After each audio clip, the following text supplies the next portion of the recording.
For this exercise, it's pretty clear that we have an improper integral.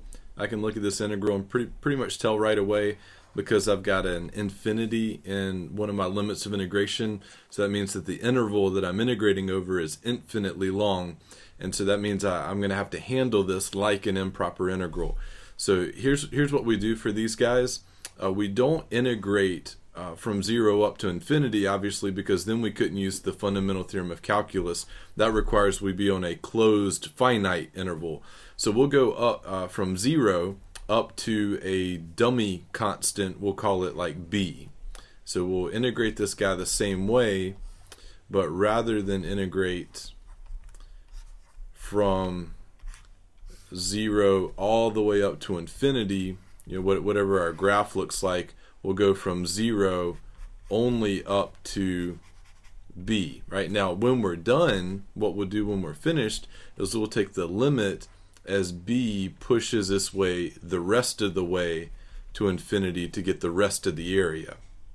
So at the front here, we'll need to tack on a limit as b goes to infinity, right, to let b push on its way the rest of the way after we integrate.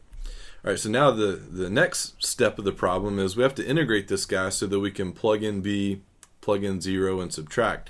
So how do we integrate this guy right here? Well, we need some integration technique. It could be anything. It could be U substitution, it could be log rule, it could be an inverse trig integral. That's up to you to decide how to integrate this guy.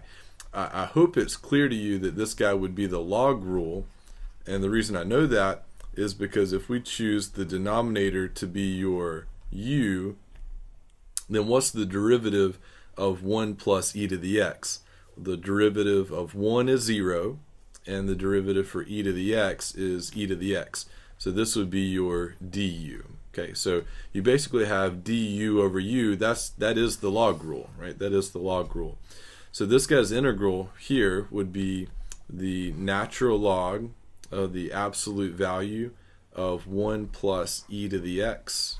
We'll put a bracket with a 0 up to b.